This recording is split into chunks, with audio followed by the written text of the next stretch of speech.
Being sensitive doesn't mean something is wrong with you, but feeling constantly overwhelmed doesn't mean you're becoming more spiritual either.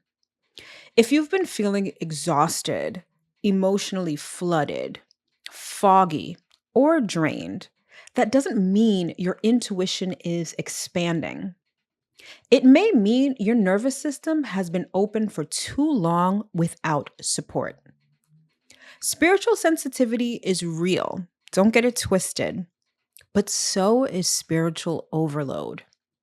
And confusing the two can quietly lead to burnout, anxiety, and disconnection, especially for people who are intuitive, empathic, or energetically aware.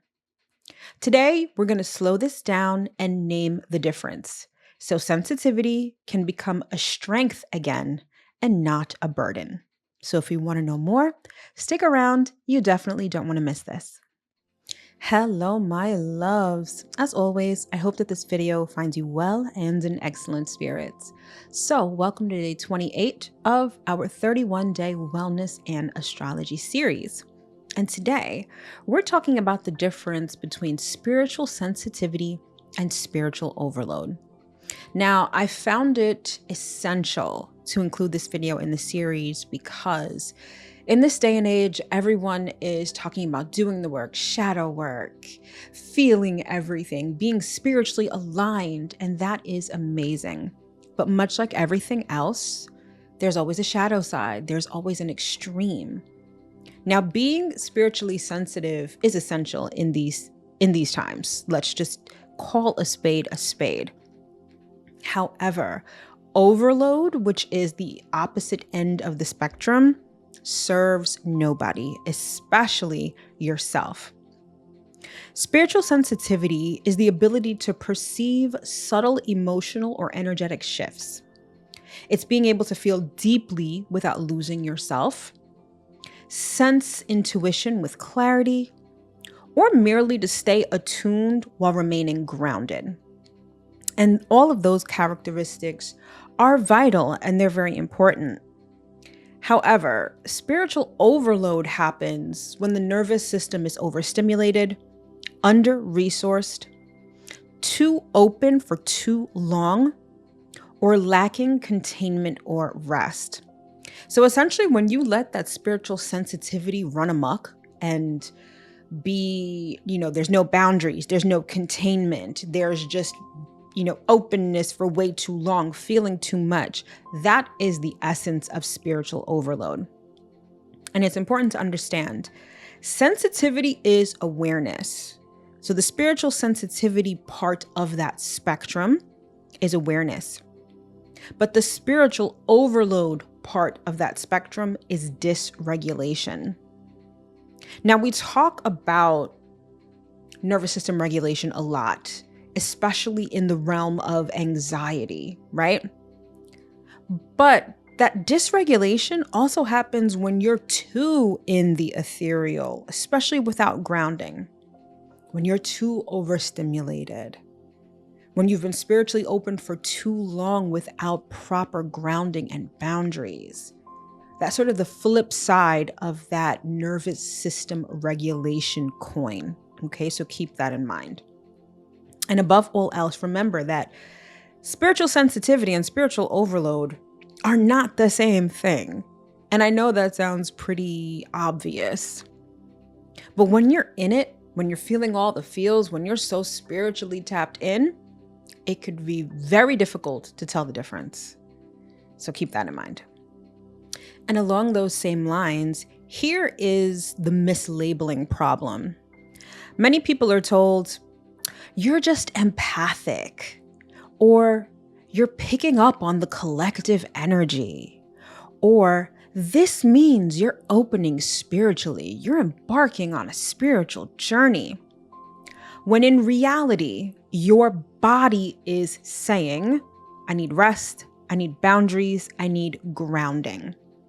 It's important to distinguish what I just described here. Everyone's telling you this is basically a part of the spiritual process. And don't get me wrong, that spiritual openness and sensitivity is. But being empathic doesn't mean you take on everything that is in the field. Picking up and tapping into the collective energy doesn't mean that you take it home with you. While you're experiencing all of this, your body is likely screaming at you, right? Telling you that you need rest, telling you that you need to set healthy boundaries, or telling you that you need grounding before you float away. When overload is mislabeled as growth or just part of the journey, people end up bypassing their physical needs. They stay energetically open when they should close. They lose clarity instead of gaining it. You kind of just get lost in the sauce. And you begin associating spirituality with exhaustion. And that is the point that I really want to drive home to you. Spirituality, at least as I have come to understand it and interpret it, it's energizing. It's abundant. But when you are running yourself ragged because you're taking on too much, you're doing too much, you have no boundaries, you have no grounding, spirituality becomes exhausting.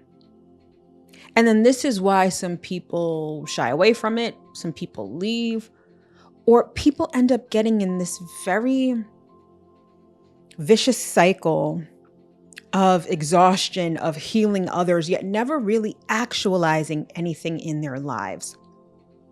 The same thing can also be said for material abundance and spirituality. Along the same lines, the spiritual overload can really get you into lack, poverty consciousness, especially if you're consistently healing others and you're exhausted, especially without boundaries. And so that's when people start equating, doing healing work to not making money and not wanting to charge and not wanting to do all of those things. All of these things kind of go together. Those are definitely signals of spiritual overload. True spiritual wellness includes nervous system regulation. And like I said, it should feel exhilarating. It should give clarity, not confusion. It should feel abundant. It should feel energizing. And if it doesn't, it's time to really take a look at what you're doing, or maybe even what you're not doing, and figure out if you are just, working through some things, or if you're really experiencing spiritual overload. So to really drive this point home, let's get into some examples of spiritual sensitivity versus spiritual overload. So to begin, spiritual sensitivity feels like awareness without anxiety, being able to perceive and observe without taking on the feeling of anxiety. Empathy without depletion. And this is an important one, so I'm going to repeat it again. Empathy without depletion. Being able to understand and empathize without taking on is spiritual sensitivity. Intuition with clarity. Openness with healthy boundaries. And curiosity without overwhelm. All of these things allow you to tap in without taking on more than you can handle. And typically, spiritual sensitivity allows the body to remain in a state of homeostasis, right? You are regulated. You're not exhausted. You're not tired. You're not depleted. You're not anxious. You're able to engage in the ethereal while still being grounded somewhat in reality. So, to contrast, spiritual overload feels like emotional flooding, confusion, fogginess, chronic fatigue, irritability, difficulty grounding, and or wanting to withdraw or disappear. Now, it's not to say that you won't ever experience spiritual overload and that you should try to avoid it at all costs. Sometimes it's kind of inevitable, especially as you begin and you're sort of understanding where the lines are drawn. If you don't know where the boundaries are, you'll invariably end up in spiritual overload territory at some point in time, right? You're feeling too much. You're too much in the field. You're starting to feel anxious. You can't really trust your intuition. There's a lack of clarity. That's your signal to say, okay, I need to dial some things back. I need to release what is no longer mine. I need to set healthy boundaries. I need to engage in grounding practices regularly. I need to regulate my emotions. So if you find yourself in spiritual overload territory, it's not that you failed. It's not that, you're doing something wrong. It's just a signal for you to dial it back a bit. That's all. So the one thing I want you to understand here is that sensitivity expands capacity. I'm going to repeat that again. Sensitivity, spiritual sensitivity, expands capacity, whereas overload exceeds it. And when you exceed it, you're actually limiting capacity. You're actually making the vessel smaller. So that's definitely something to keep in mind. So now, what happens when openness becomes harmful? The shadow side of spiritual sensitivity is believing that more openness is always better. Again, that speaks to a lack of boundaries. Boundaries block intuition. And this is something that many of us who are, spiritual practitioners or typically anyone in their spiritual journey, often grapples with, right? Because you may think inherently that boundaries are not a good thing. And if I set boundaries, then my intuition won't be able to inform me in the way that it's supposed to, or I won't get the messages that I need or the healing that I need if I set boundaries. And that can't be farther from the truth. Boundaries are everything. You may also believe that rest delays growth. And this is very much emblematic of just how society has conditioned us. We've been conditioned to go, go, go all the time. But especially when we're talking about spiritual work and our spiritual journeys, rest is part of the growth. It doesn't delay it. Or you believe that closing off means regression. Openness to you signals growth, it signals expansion, and it does, but much like everything in this world, it's a cycle, right? Just like we have yin and yang, you have expansion and contraction. Think of how you breathe. Your lungs expand and contract continuously, consistently. That keeps you alive, that keeps you breathing, right? Spiritual growth is the same thing. It is a continuous cycle of expansion and contraction. If you're constantly expanding, it's like a helium balloon that is about to pop because you've overfilled it, right? You need the contraction. So you need the boundaries, you need the rest, you need the closing off. That facilitates growth and progression. Okay? Intuition doesn't require exhaustion. Your intuition, it operates on a completely different system. And exhausting yourself and doing the most does absolutely nothing for your intuition. When boundaries disappear, clarity disappears with them. That's when everything gets foggy. Think of it this way. When you look at a neighborhood, there's clear demarcations of where one person's property begins and another ends, typically with a fence or shrubs or trees, right? If you didn't have those boundaries, those physical boundaries, you wouldn't know where your property begins and your neighbor's begins. And so that leads to confusion, that leads to land disputes, right? Boundaries contain clarity. They help maintain clarity rather than muddying the waters. And finally, spiritual maturity isn't about being open all the time. And as you work your way through this journey, you'll definitely understand, understand, and overstand what that means. But more so, spiritual maturity, it's about knowing when to open and when to close. Just like I said, that continuous cycle of expansion and contraction, you will know when to expand and when to contract. And doing that in alignment with your alignment, your design, and divine timing is how you spiritually grow and ascend in a healthy way. So let's get into today's wellness tip, which is about regulating spiritual sensitivity. So, this is essentially a nervous system aligned approach because, as much as we speak about spiritual sensitivity, there is also the physical component to that. And, like I said before, it's about regulating your emotions and regulating your nervous system. So, step number one, ask yourself, am I clear or overwhelmed? And this is a very practical first step. It's like, do I understand what's going on, or do I feel like it's too much going on? Getting mental clarity about how you're feeling and your present state is optimal, and that's why it's step number one.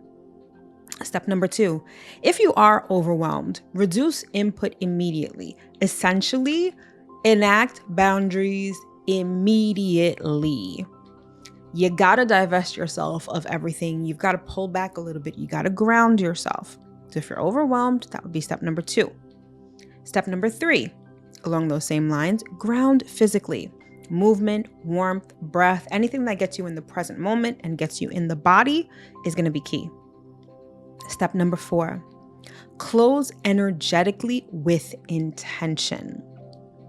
This is about setting energetic boundaries. Not taking on more than you can handle, allowing people to sit with their own stuff rather than absorbing it yourself, okay? Be intentional about what you close. Be intentional about what you divest yourself of. Be intentional about what you relinquish. And then finally, step number five, return to openness only when regulated. Once you've gotten your stuff together, once you're now regulated, once you feel like you have clarity, now you can get back to expanding. So essentially, this whole practice is to help you assess whether you are overwhelmed. And if so, it's about contraction. That lets you know that this is a time to contract. And then once you've regulated, you can go back to expanding.